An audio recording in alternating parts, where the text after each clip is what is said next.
Live, local, late breaking. This is NewsWatch 12 this morning.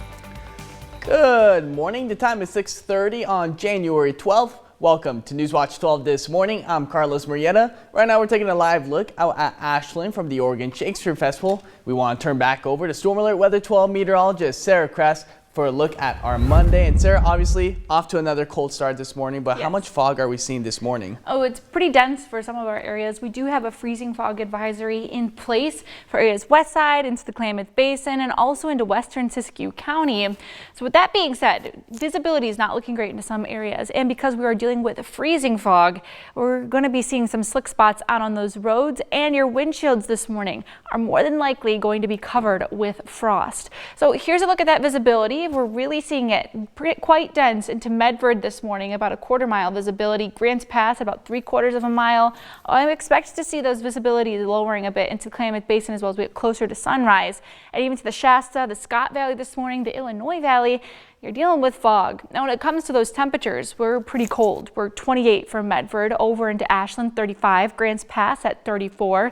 East side we have 23 for Klamath Falls, 19 for Lakeview. Northern California we have 28 for Wairika, Mount Shasta at 34, and even along the coast, not missing out on those cold temperatures, we're at 36 for Brookings this morning. So out to the bus stop for those kiddos this morning. Make sure they're bundled up, wearing bright colors with that dense fog, and you can expect to see those sidewalks maybe slick into a few spots as well. By the time we're heading home from school, heading home from work, temperatures are expected to be in the 40s, pretty normal for this time of year, but still could be a bit chillier into some spots where we are seeing that fog a little bit denser and not clearing as quick. So around the rest of the region this morning, not waking up with fog. We're seeing passing high-level clouds, and we'll continue to see those throughout the day. That's including the coast as you're into southern Siskiyou County, even into Lake County. But this area of high pressure, it is pretty strong, and it's going to continue to strengthen through the rest of our week. We have an air stagnation advisory in place for many of us into our east and west side valleys. I'll have more details on what you can expect with this quiet week of weather all coming up in your next forecast. Carlos? Thank you, Sarah. And beginning with continuing coverage this morning, tensions are running high nationwide as anti-ICE protests grow after the fatal shooting of 37-year-old Renee Good. Demonstrators from New York to Los Angeles are demanding justice. Homeland Security Secretary Kristi Noem says hundreds more federal agents are being sent to Minnesota to support the thousands already on the ground. The Trump administration insisting that the ICE agent acted in self-defense when he shot Good last week. Lawmakers in Minnesota insist Good did not commit any offense and are calling for transparency in the FBI's investigation.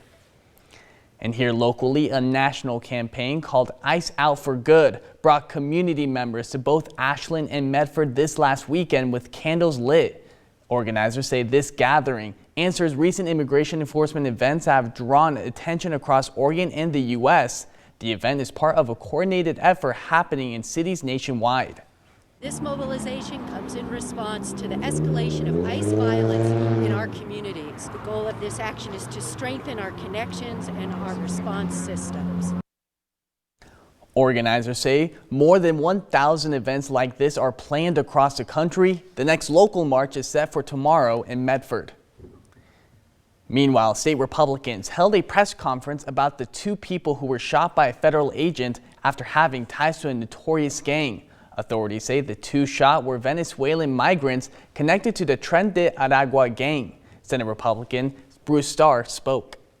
We're calling on leaders across the state of Oregon to turn down the temperature. Stop delegitimizing law enforcement. Stop spreading misinformation. Stop exploiting serious incidents for political gain. That Oregonians deserve a law enforcement with commitment to public safety. He also emphasized that the incident remains under investigation and urged the public to wait for all the facts to come out. And Senator Jeff Merkley held his Jackson and Josephine County town halls as a way to speak with the community about both local and national issues. Our news team had a chance to speak with Senator Merkley before his town hall in Ashland about how these town halls help him better understand each county in Oregon. Every part of our state has a different economy, and you have to understand that the issues look very different if you're in Crook County than if you're in Jackson or you're in Polk, so forth. So that rhythm of going to every county does give me the chance to hear about the issues in every corner of our state. Merkley will head back up north for more town halls this week. A closer look at our discussion with Merkley can be found on our website. New this morning, a rescue took place at Paradise Point near Port Orford for a fishing vessel that was in distress. The rescue was a success as 2 people along with 2 dogs were rescued, and the Coast Guard, or Ambulance, Port Orford Fire, and the 6th Guard team were all involved in the rescue. Salvage efforts are ongoing and crews are working through the several complex scenarios to stabilize and recover the boat. And according to Discover Port Orford, the entrance to Paradise Point will be closed today until further notice. Now, this is a developing story and we will update you when we know more.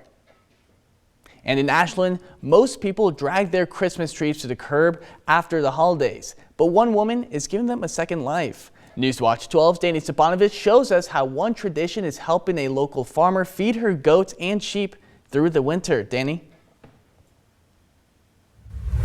Thanks, Carlos. This is recycling with a twist. Here's how Joan Beach's sustainable holiday routine is not only feeding her livestock, but making a real difference on her land. Romeo, come here. Come on now, Bella. Bella, look what we got for you. Come on.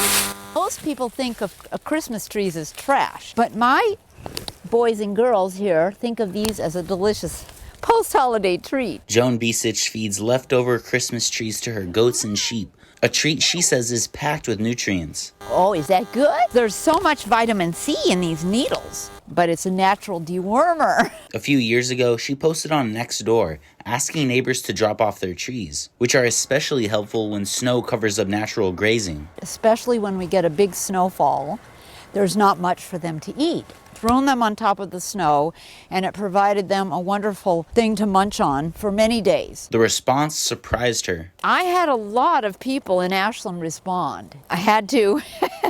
I couldn't take all the trees. And for Joan, it's about more than trees. I've started a process of regenerating my pastures by using goats. I enjoy watching my land and my property, regenerate. I have lots and lots of natural insects here that are interesting, birds, and wildlife that I get to see. Now, Joan says she's only looking for a few more trees, and if you'd like to help, we've posted details on our website. In studio, Danny Stepanovich. Thank you, Danny. And moving to an update, the Ashland Rotary Centennial Ice Rink was already not expected to open this season due to permitting issues, but now city officials say structural problems with the canopy are adding even more uncertainty. Ashland Parks and Recreation officials say the canopy over the ice rink does not meet current snow load standards, meaning upgrades to the structure and its footings are required before it could ever reopen. The East Main campus construction continues, but without these reinforcements, the rink will remain closed for the season. And nearly 200 Oregon's Army National Guard soldiers were welcomed home from nearly a year's deployment in the community, and many local groups are stepping up to celebrate them. NewsWatch 12's Grace Fritz has more.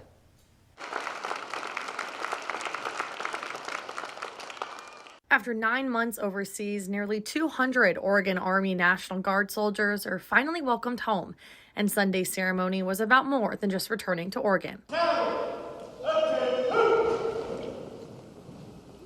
Soldiers from the 1st Battalion 186th Infantry Regiment were honored during a demobilization ceremony, marking the end of their deployment in the Sinai Peninsula. This is a special moment for us. It's a big kind of welcome home, and it really shows the support from all our families and friends of the dedication and the time that we took away from families being abroad. And that welcome home means jumping back into civilian life and the community, where many local partners and vendors not only celebrate them, but support them. A lot of these events, we have a lot of local vendors, some shops. The other day we had a lot of employers coming out looking, trying to help people get reestablished back into the communities. Everyone's gone for 9 months, so it's kind of hard to just drop back into life. Families and friends had a chance to celebrate their soldiers afterwards with a home-cooked meal, all done by a group of nonprofit agricultural groups right here in the Rogue Valley. So this has been a dream of my husband's for 30 years. He's wanted to do the Beef Battalion. We are a triad of nonprofit agricultural entities: Jackson County Stockmen's Association, Jackson County Farm Bureau, Jackson County Cattlewomen's. And that home-cooked meal was just one way to say thank you for their sacrifice. It was so important to us to give back to those who serve us. So we were so excited. It's such a heartfelt mission, honestly, to be able to come here and do for them as they've done for us for this last year. It's a huge sacrifice to be deployed for over a year. Reporting in Medford, I'm Grace Ritz. Looking ahead to Friday, the Curry County Board of Commissioners will be hosting a town hall meeting to discuss the community's concerns of the impacts of illegal camping and hazardous waste left behind by transients. The county government says that this and other concerns need to be addressed in order to prioritize public safety and respect for the community. The town hall will take place at the Harbor Grange Hall in Brookings at 6 p.m.